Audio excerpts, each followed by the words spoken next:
ইয়ামিন আবরার এই প্রশ্নটি করেছেন যে মোহতারাম, সম্প্রতি দেখা যাচ্ছে অনেকে কবর খুঁড়ে, নিজের কবর খুঁড়ে মৃত্যুর জন্য অপেক্ষা করছেন। মানে আমি কবে মারা যাব এটা তো আমি জানি না, কিন্তু কবরটাকে আগেই খুঁড়ে রেখে দিচ্ছেন। সম্প্রতি চাঁদপুরে, তারপরে রংপুরে, গাজীপুরে, মুন্সিগঞ্জে বেশ কিছু ঘটনা এরকম ঘটেছে যে নিজেদের জন্য কবর আগেই প্রস্তুত করে রেখেছে। ইসলামী শরিয়া এই নিজের জন্য কবর প্রস্তুত করে রাখা এটাকে অনুমোদন করে কি না?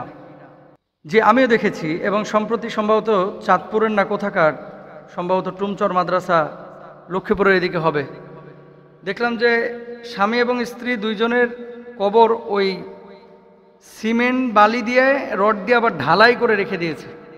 দেখেন, কবে কার মৃত্যু হবে এটা কিন্তু আপনিও জানেন না, আমিও জানি না। কুল্লু নাফসিন যায়িকাতুল মাউত, প্রত্যেকটা মানুষকে, প্রাণীকে মৃত্যুর স্বাদ আস্বাদন করতে হবে, কিন্তু কেউ জানি না কার মৃত্যু কবে হবে। আপনিও জানেন না, আমিও জানি না। জানেন কে? একমাত্র আল্লাহ সুবহানাহু ওয়া তাআলা। আম্মাজান আয়েশা সিদ্দিকা রাদিয়াল্লাহু তাআলা আনহা, এখানে দুইটা বিষয় আছে। একটা হচ্ছে কবর নির্মাণ করে কবরটাকে রেখে দেওয়া, আর আরেকটা বিষয় হচ্ছে কবর নির্মাণ না, বরং জায়গা বরাদ্দ রাখা। যেমন আম্মাজান আয়েশা সিদ্দিকা রাদিয়াল্লাহু তাআলা আনহা, তিনি নিজের জমিতে নিজের জন্য কবরের জায়গা নির্ধারণ করে দিয়েছিলেন।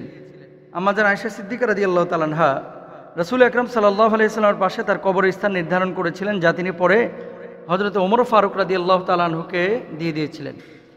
মানে আল্লাহ রাসূল সাল্লাল্লাহু আলাইহি ওয়াসাল্লামকে দাফনটা কোথায় করা হয়েছিল? আম্মাজান আয়েশা সিদ্দিকা রাদিয়াল্লাহু তাআলা আনহার ঘরের মধ্যে। তো আল্লাহ রাসূলের দাফনের পরে যখন আবু বকরের দাফন হয়েছে, তারপরে একটা জায়গা তিনি খালি রেখেছিলেন। কার জন্য? আম্মাজান আয়েশা সিদ্দিকা রাদিয়াল্লাহু তাআলা আনহার জন্য। কেন? যে এই জায়গায় নবীজির পাশে আমি নিজে শয়ন করব। তো জায়গা যদি কেউ বরাদ্দ রাখে এটা জায়েজ আছে।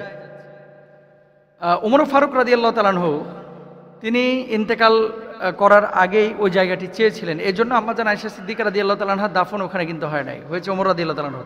আল্লাহ নবীর এক পাশে আছে আবু বকর, অন্য পাশে আছে ওমর রাদিয়াল্লাহু তাআলা আনহুমা।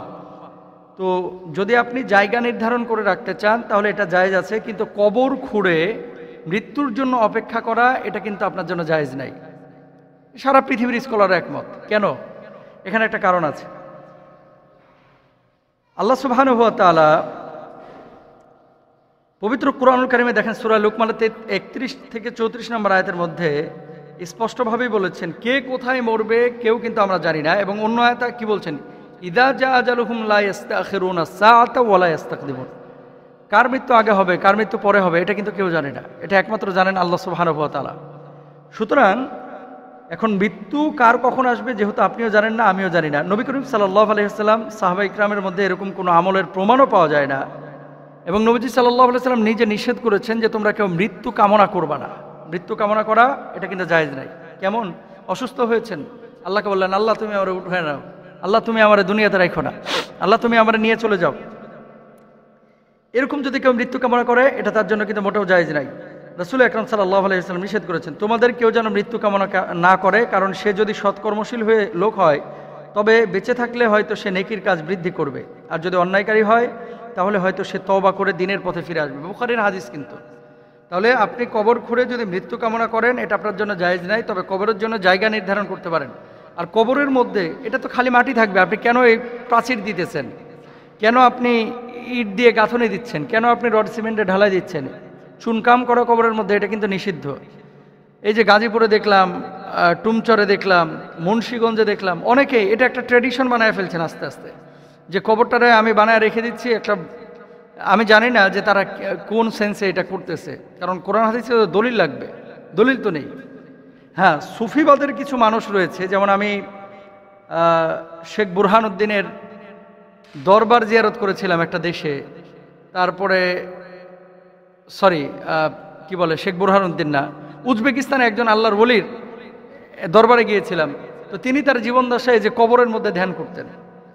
তারপরে এই যে সিলেটে এক মাহফিলে যাওয়ার পরে এক দরবার দেখলাম, উনিও নাকি মাটির নিচে ধ্যান করতেন। তো ধ্যান করা এক জিনিস, আর কবরকে এভাবে খুঁড়ে রেখে মৃত্যুর জন্য প্রস্তুতি নেওয়া এটা আরেক জিনিস। এটা কিন্তু ইসলামী শরিয়া অনুমোদন করে না। তাহলে আপনি কি করবেন?